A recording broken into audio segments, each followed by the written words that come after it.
au courant. Vous êtes marié, votre mari vous menace. C'est le moment de crier, Seigneur Jésus-Christ, secours-moi. Il va intervenir. Et c'est ce que Daniel avait réalisé. On a pris Daniel, parce que le diable, c'est un grand dictateur. Il a fabriqué une statue qu'un artiste a taillée là. Il dit, bon, il influence le roi, il influence dans sa pensée. Le roi signe une ordonnance. Désormais, voici le roi que vous devez arrêter. Je prends l'exemple de cet homme. Voici les dieux que vous devez adorer. Daniel regarde et dit, quoi? Ce dieu-là a été fabriqué par les hommes. C'est un morceau de bois. C'est un artiste qui l'a fait. Moi, je ne peux jamais.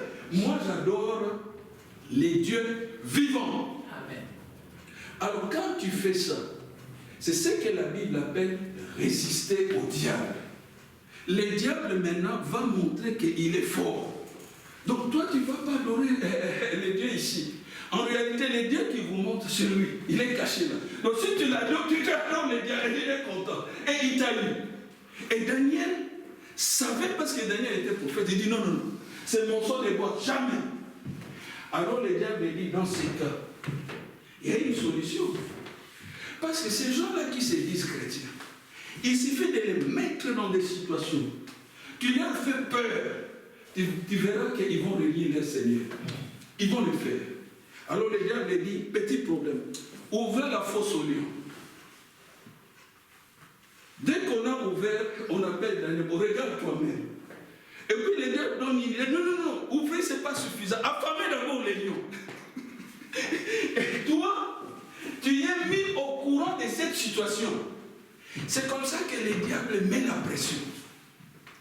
Alors il te regarde. Bon, il te dit, tu as le choix. Soit tu t'adores les dieux ici, et on va fermer, on va nourrir les lions, etc. Mais si tu n'adores pas, tu t'entêtes. En lingala, on dit, tout ma casse, tu vas voir. Daniel dit non, même si je dois entrer là-dedans, si le Dieu que je sers, le Dieu vivant, veut m'en sortir, je m'en sortirai. Ah, donc toi tu dis ça, petit. C'est ce que le diable fait. Parfois, un frère veut se marier, il choisit une Moabite. La Moabite lui fait les chantages. Ce qui n'a pas Kamunabino, il y a Brana Moana. Pas moi. Alors les frères réfléchissent. Les messages, la belle femme, bon, s'il est faible, il va chez lui. Et le diable est taillé. Mais s'il est fort, il dira, je resterai dans les messages tant qu'il plève ou qu'il tourne. Parce que Dieu est capable de me donner une femme meilleure, vertueuse, tout ce que vous voulez. Alléluia. Amen. Il s'agit de défis. Il s'agit d'un combat. Mais c'est là que beaucoup de frères cèdent. Alors, Daniel a résisté. Vous connaissez la suite, pour ne pas vous prendre tout le temps. On l'a jeté dans la fosse au lion. La question, est-ce que le lion l'avait mangé? Qu'est-ce que Dieu a donné comme solution? Frère Jean-Marie, qu'est-ce que Dieu a donné comme solution? Il a fermé la gueule au lion. Il a fermé la gueule au lion. Dieu a envoyé un ange. Quand vous nous voyez en costume, vous nous voyez seuls, vous ne savez pas qui nous accompagne. Amen. On ne vous dit pas tout. Nous passons parfois les nuits, tu es là, tu laisses ton lit. Ce que nous voyons, il n'y a que Dieu et nous qui savons. Comment je vis en Belgique, Dieu peut parler à quelqu'un au Congo. Et il m'attend pour me donner les messages. C'est de ça qu'il s'agit. Nos vies sont surveillées par Dieu 24 heures sur 24. La Bible dit, l'Éternel est un secours qui ne manque jamais dans la détresse. Élie affamé, aussi prophète qu'il était, il n'avait jamais envisagé que les corbeaux allaient le nourrir. Et Dieu ne lui avait jamais dit ça. Dieu peut utiliser n'importe quelle chose. Il peut par exemple prendre ses papiers et me permettre avec ça de délivrer beaucoup de gens ici en Belgique. Rien que les papiers. Le problème, c'est Dieu. Si tu as Dieu, alors Dieu va injecter sa puissance ici. Alors le papier deviendra fort, comme une arme redoutable. C'est ça notre Dieu. Amen. Le problème, ce n'est pas de trop parler. Nous sommes des messages. Ça, ce sont des blabla. Le problème, c'est avoir Dieu dans son cœur. Maintenant, terminons ces passages. Tu ne peux pas demander à Dieu avec un cœur impur. Tes prières ne marcheront pas. Frère Kand a déjà donné l'exemple de frère Branham. Lorsqu'il avait menti, on lui a demandé immédiatement après, c'est ce que le Saint-Esprit fait, d'aller prier pour un bébé. À peine il voulait prier, le Seigneur dit, mais toi, mais tu es un hypocrite. Tu as menti là-bas et tu veux prier ici. C'est de ça qu'il s'agit. La véritable église, la véritable assemblée, ce n'est pas ces bâtiments. La véritable église, c'est notre corps. C'est là que Jésus habite. Jésus n'habite pas dans des bâtiments construits par des maisons humaines. Pour que Jésus opère ici, il faut que nous, vous qui prêchons la parole et vous qui nous écoutez, que Jésus soit dans nos cœurs. C'est lui qui amène la différence. C'est lui qui est le chemin, la vérité et la vie. C'est pourquoi vous avez entendu, maintes fois, frère, quand il dit ici, Jésus a dit, sans moi, vous ne pouvez rien faire. Vous pouvez chanter vos cantiques, jouer les synthés, danser toute la nuit, prier comme l'ont fait le prophète de Bâle toute la journée. Vous sautez là, vous n'aurez rien. Il ne vous connaît pas. Pourquoi? Mais il n'est pas dans votre cœur. Maintenant, comment faire pour que Jésus soit là? La première des choses, vous devez éviter les péchés. Si vous en avez commis, Jésus vous donne les moyens. Il faut les confesser. Amen. Et c'est là que beaucoup de chrétiens n'arrivent pas. Parfois, une sœur a trompé son mari, mais il ne va pas l'avouer. Elle les garde. Et quand elle vient à l'assemblée, elle veut chanter les cantiques. Dès qu'elle se mettra ici, Dieu va dire, mais hypocrite, arrête avec tes cantiques diaboliques. Pourquoi? La sœur devait d'abord confesser, purifier son cœur. Vous voulez venir à l'église, vous êtes un couple, vous vous chamaillez avant de venir ici. Et puis dès que vous franchissez la porte, vous nous cachez, vous devenez des saints. Mais Dieu le veut. Dieu regarde, mais oh. Il y a certaines sœurs, quand elles viennent à l'assemblée, elles sont des véritables amis. Mais dans leur maison, mais c'est elles qui grondent leur mari. Moindre pépé, non. C'est pas. Oh, je regarde. Oh, mais quel caractère. Ces sœurs-là, dans leur maison, elles ont pris les bâtons des commandements. Dieu regarde, c'est pas ce que je dis. Regarde ce que Dieu a dit. Le mari est le chef de la femme.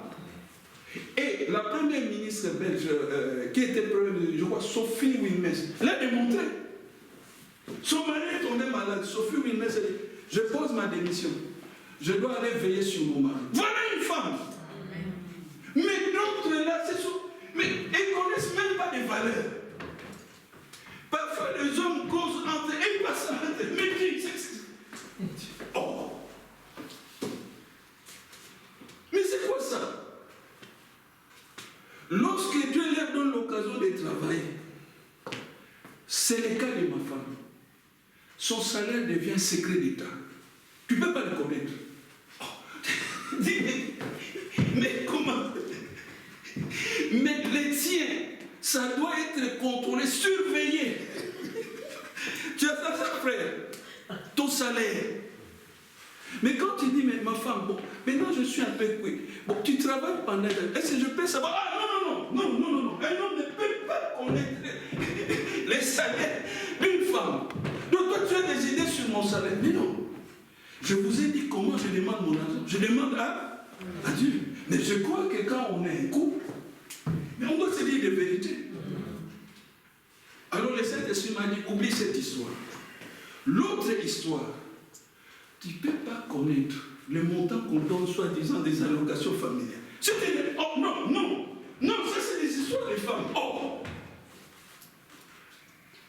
Alors je suis allé dans ma chambre, je dis Seigneur, pour moi, tout ce que fait ma femme, secret d'État. Alors épargne mon cœur des amis. Amen. Donne-moi la force d'oublier ces choses. Et que je regarde seulement à la croix. Amen. Parce qu'au moins Jésus, nous lui disons toute la vérité. Et lui en retour nous dit aussi toute la vérité.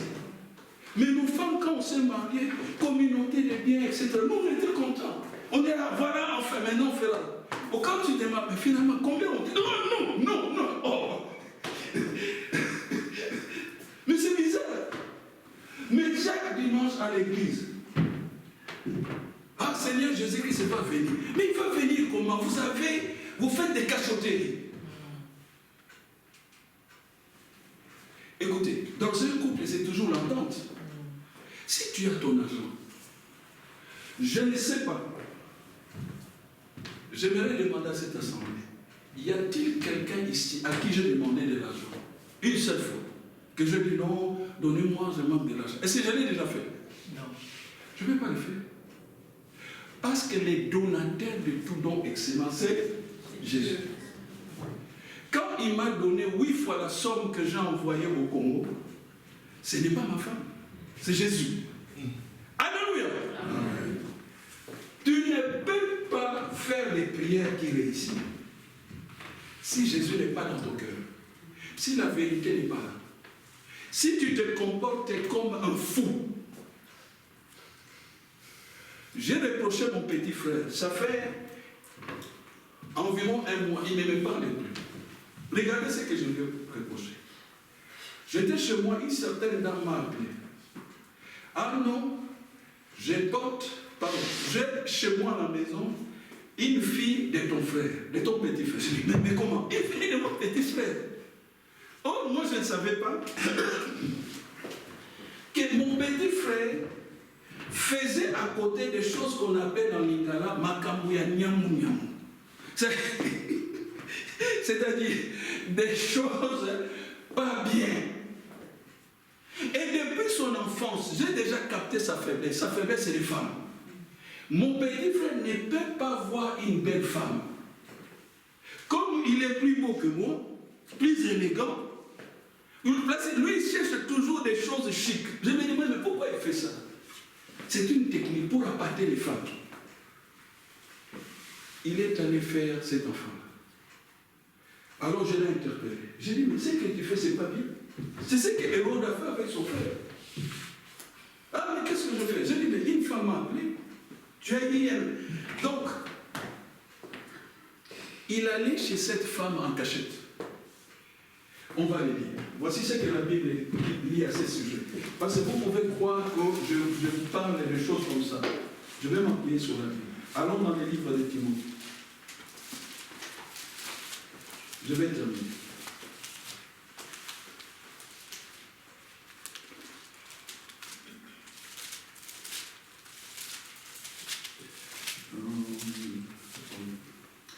Allons dans Timothée 2,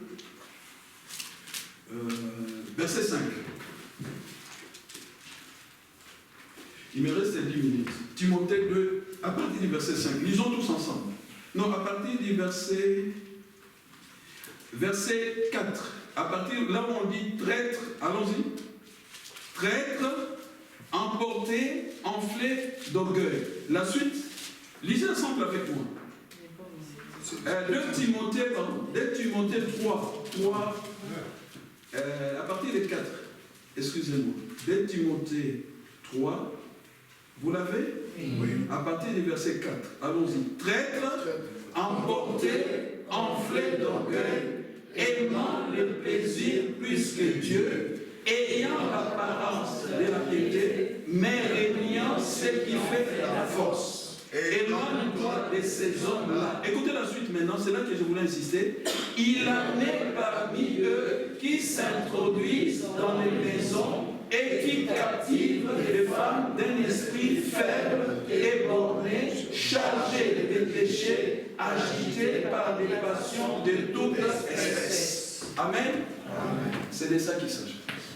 Ces gens-là, parfois très chics, friqués, bourrés d'argent, La Bible dit, ils s'introduisent dans des maisons. C'est comme des serpents, ils s'introduisent là. Le temps que vous regardez, il est déjà dans la maison. Nous, quand on s'introduit dans des maisons comme ça, c'est pour prêcher l'évangile. Mais eux ne prêchent pas l'évangile. Ils entrent dans des maisons, ils s'introduisent dans des maisons pour faire les makambouya niam niam. C'est pour commettre les péchés.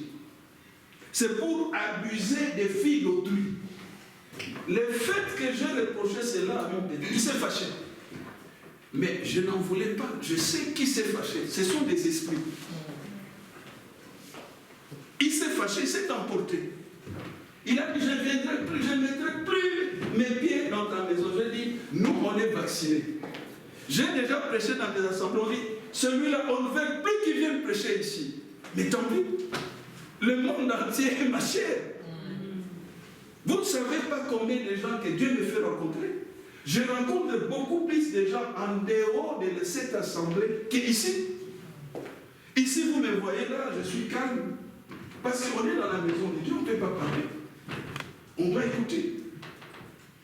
Mais l'évangélisation, je l'ai fait à l'extérieur. Je rencontre des témoins de Jéhovah, des musulmans, des infirmiers, des médecins. Vous n'êtes pas là. C'est ça l'évangélisation. Je passe beaucoup de temps avec ces gens-là. J'ai des amis de toutes catégories. De croyants, de non-croyants, de témoins de Jéhovah, etc. Et en général, ce n'est pas moi qui les cherche. Je marche, j'ai appris une technique, je prie dans mon cœur. Je dis, Seigneur, tu avais dit tout lieu que foulera nos pieds, tu nous les donnes. Je suis ici en Belgique. Je ne supporte pas que nous, on prêche l'évangile seulement au milieu des Congolais. J'aimerais gagner aussi des Blancs dans ces pays. Utilise-moi, je suis ton instrument. Tu es le maître des temps et des circonstances. Je récite ça dans mon cœur. Et quand je marche, c'est avec assurance. Pourquoi? J'ai pris constamment dans mon cœur. Alors Dieu, maître de temps et des circonstances, me crée des circonstances pour que je rencontre les gens. Tu ne peux pas évangéliser sans avoir pris le temps de lire ta Bible et de prier. Tu ne peux pas prier si tu n'as pas lu ta Bible. Qu'est-ce que tu vas raconter à Dieu? La rencontre avec Dieu c'est fait à travers la Bible. Regardez ma Bible. C'est souligné, hyper souligné, de la Genèse à l'Apocalypse. Donc je passe mon temps. Tu ne peux pas prier, contacter l'Esprit de Dieu sans avoir passé par la lecture de la parole. Je crois que Dieu a dit à Josué que ce livre de la loi ne s'éloigne pas de ta bouche. Médite-la comment? Seulement la journée. Lis ces Bibles seulement dans l'assemblée. C'est ce que vous faites. Ce n'est pas moi, c'est le Saint-Esprit qui le dit. Et peut le prouver. Il faut lire la Bible constamment.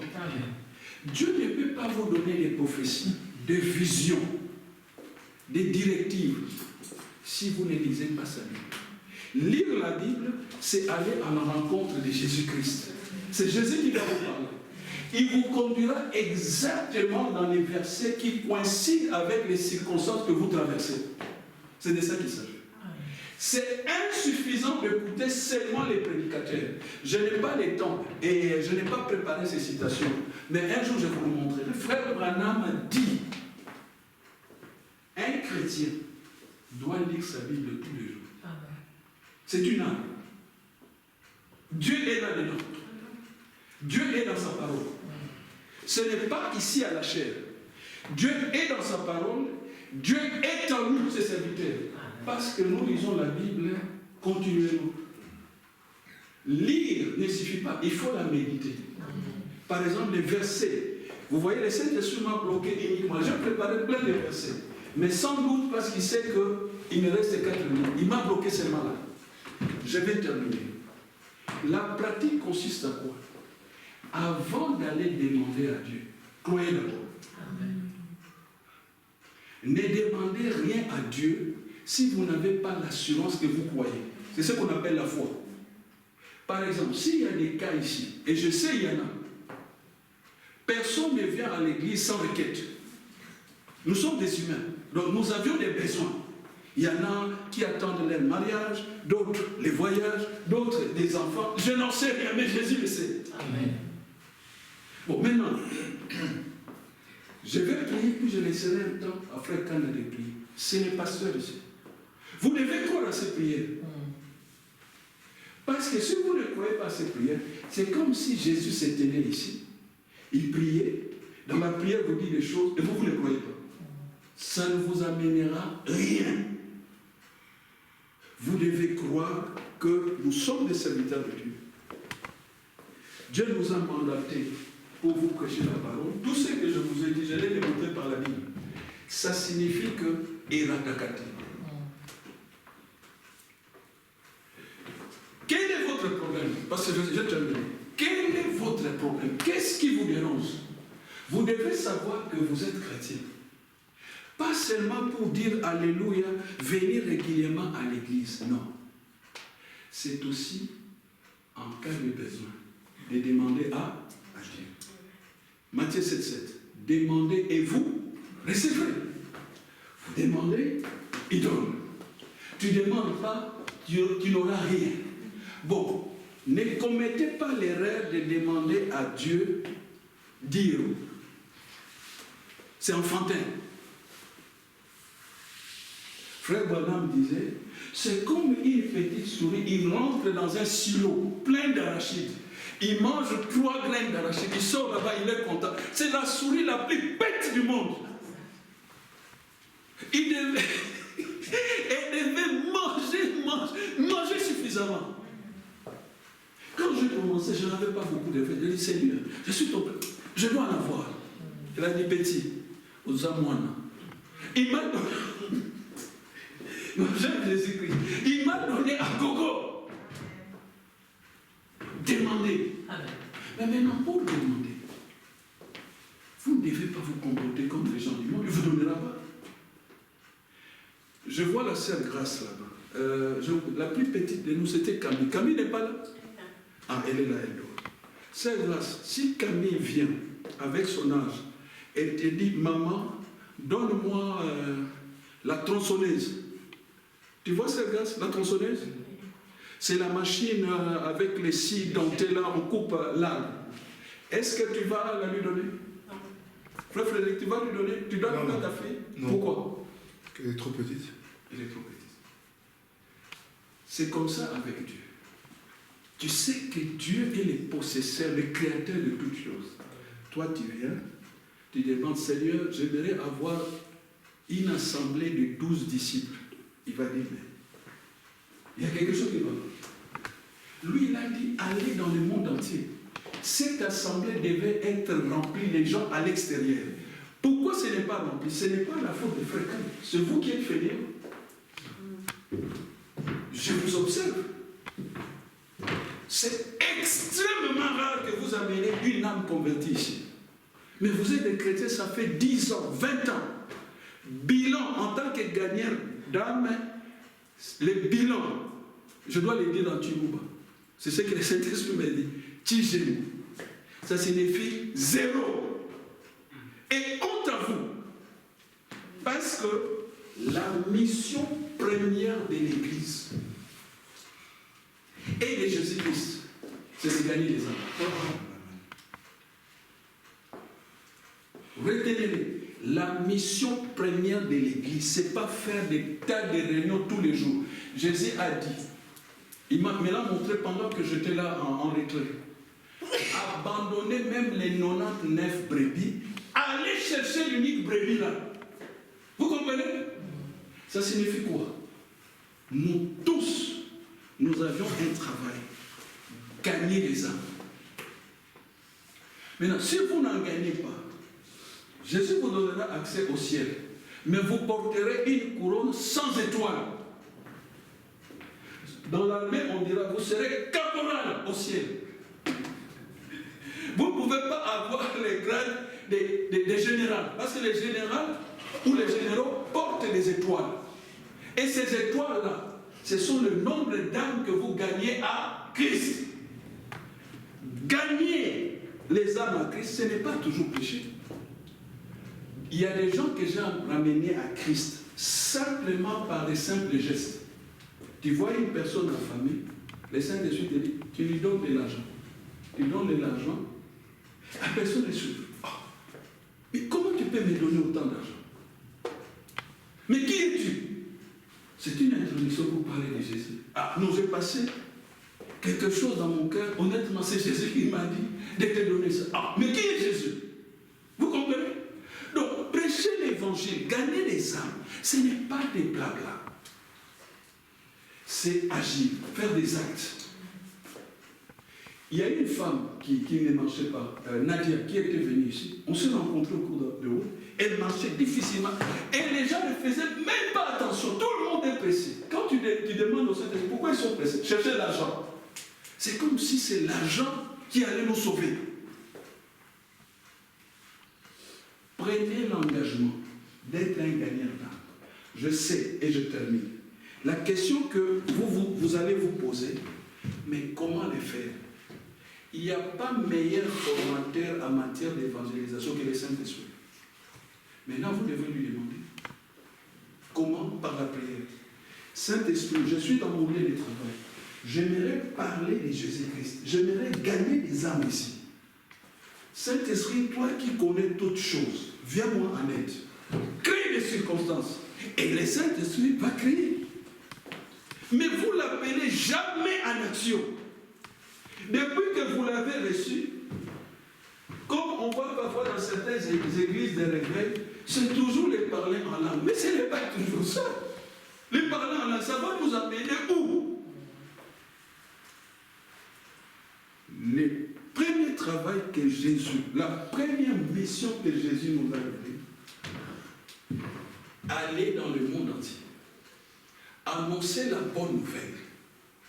Jésus ne s'est pas arrêté. Le frère Branham dit, Jésus ajoute, voici les signes, les miracles qui accompagneront ceux qui auront cru.